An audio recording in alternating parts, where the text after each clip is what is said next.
Hello అందరికీ welcome back to our YouTube channel. ఎప్పుడు restaurants and హోటల్స్లోనైనా French fries తినేది చక్కగా ఇంట్లోనే ప్రిపేర్ చేసుకోవచ్చు. చాలా సింపుల్ అండ్ ఈజీ ప్రాసెస్. పెద్ద ప్రాసెస్ ఏం కాదు. పిల్లలకైతే సూపర్గా నచ్చుతాయి. ఈవినింగ్ స్నాక్స్గా అయినా లేదా లంచ్ బాక్స్లో ఫ్రై ఏం లేనప్పుడు జస్ట్ 15 మినిట్స్లోనే ప్రిపేర్ చేసుకోవచ్చు ఈ ఫ్రెంచ్ ఫ్రైస్. లేట్ చేయకుండా ప్రాసెస్ అయితే స్టార్ట్ చేద్దాం. నేనైతే 2 ఉల్లగడ్డలను తీసుకున్నాను. దాని పైనున్న పీల్‌ని మొత్తం తీసేసుకోవాలి. తీసుకున్నాక ఉల్లగడ్డలను ఈ విధంగా కట్ చేసుకోవాలి. ఫ్రెంచ్ ఫ్రైస్ అంటేనే చిన్న స్లైసెస్‌గా కట్ చేసుకోవాలి. మరీ అంత లావు ఉండకూడదు, మరీ అంత సన్నగా ఉండకూడదు. మీడియం సైజులో స్లైసెస్‌గా కట్ చేసుకోవాలి. కట్ చేసుకున్నాక ఒక బౌల్‌లో వాటర్ పోసుకోవాలి. తరువాత మనం స్లైసెస్‌గా కట్ చేసుకున్న ఉల్లగడ్డలను వాటర్‌లో వేసుకోవాలి. 1 స్పూన్ సాల్ట్ వేసుకోవాలి. ఉల్లగడ్డ స్లైసెస్‌కు సాల్ట్ బాగా పట్టాలి. అందుకని 30 మినిట్స్ నానపెట్టాలి. అలా నానపెట్టడం వల్ల ఫ్రెంచ్ ఫ్రైస్ అనేవి క్రిస్పీగా వస్తాయి. 30 మినిట్స్ అయ్యాక ఈ ఉల్లగడ్డ స్లైసెస్‌ని శుభ్రంగా కడుక్కోవాలి. చూడండి, ఈ సైజులో కట్ చేసుకుంటే ఫ్రెంచ్ ఫ్రైస్ సూపర్‌గా వస్తాయి. బాగా కుక్ అవుతాయి కూడా. శుభ్రంగా కడుక్కున్న ఈ స్లైసెస్‌ని స్టవ్ మీద పెట్టి 1 గ్లాస్ వరకు వాటర్ పోసుకోవాలి.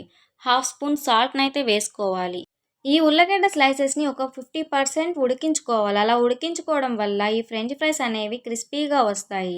ఓన్లీ 50% మాత్రమే ఉడికించాలి. లేదంటే బాగా మెత్తగా వస్తే క్రిస్పీనెస్‌గా రావు. ఇప్పుడు డీప్ ఫ్రై కోసం పాన్ పెట్టుకొని సరిపడా ఆయిల్‌ని అయితే వేసుకోవాలి. ఆయిల్ కొంచెం హీట్ అవ్వాలి. ఈలోపు ఉల్లగడ్డ స్లైసెస్‌కు మసాలా అయితే పట్టించుకుందాం. ఆల్రెడీ మనం 2 టైమ్స్ అయితే సాల్ట్‌ని వేసుకున్నాము. ఇప్పుడు పించ్ ఆఫ్ సాల్ట్‌ని అయితే వేసుకుంటున్నాను. అర టీ స్పూన్ పసుపు, అర టీ స్పూన్ కారం, తరువాత 1 స్పూన్ కార్న్ ఫ్లోర్‌ని అయితే వేసుకోవాలి. ఇవన్నీ బాగా మిక్స్ చేసుకోవాలి. మీరు మీ స్పైసెస్‌ని బట్టి వేసుకోండి ఈ మసాలాలన్నీ. మసాలా అయితే పట్టించేసాను ఈ ఫ్రెంచ్ ఫ్రైస్‌కి. ఈ ఫ్రెంచ్ ఫ్రైస్‌ని ఒక్కొక్కటిగా వేసుకోవాలి. అన్నీ ఒకేసారి వేసుకుంటే అంటుకుపోతాయి.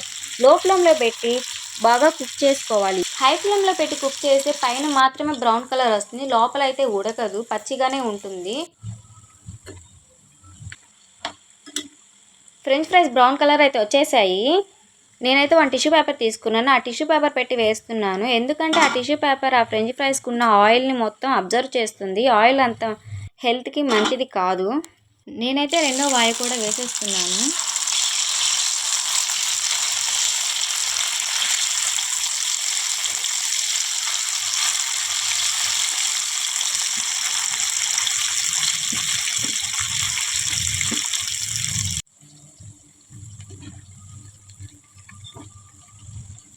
చూడండి ఎంత బాగా వచ్చాయో.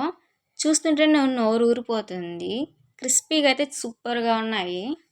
లాస్ట్‌లో స్పైసీనెస్ అయితే యాడ్ చేసుకోవాలి. ఆల్రెడీ 3 టైమ్స్ అయితే సాల్ట్‌ని అయితే వేసేసుకున్నాను. ఇప్పుడు కొంచెమే వేసుకుంటున్నాను పించ్ ఆఫ్ సాల్ట్‌ని. 1 స్పూన్ కారం, అలాగే 1 స్పూన్ మిరియాల పొడిని, ఈ స్పైసెస్‌ని బాగా మిక్స్ చేసుకోవాలి. అంతేనండి, ఫ్రెంచ్ ఫ్రైస్ అయితే రెడీ అయిపోయింది. ఇంట్లోనే టేస్టీగా హెల్తీగా ప్రిపేర్ చేసుకోవచ్చు ఈ ఫ్రెంచ్ ఫ్రైస్‌ని. వితిన్ 15 మినిట్స్‌లో రెడీ అయిపోతుంది. మీరు మీ ఇంట్లో ఇలా చేసి పెట్టండి. 1 మినిట్‌లో ప్లేట్ ఖాళీ అయితే అయిపోతుంది. ఎవరైనా కొత్తగా నా యూట్యూబ్ ఛానల్ చూస్తున్నట్టయితే ప్లీజ్ లైక్ చేసి, షేర్ చేసి, కామెంట్ చేయండి. సబ్స్క్రైబ్ చేయడం మాత్రం మర్చిపోవద్దు. మరిన్ని కొత్త వీడియోస్తో మళ్ళీ కలుద్దాం. బాయ్.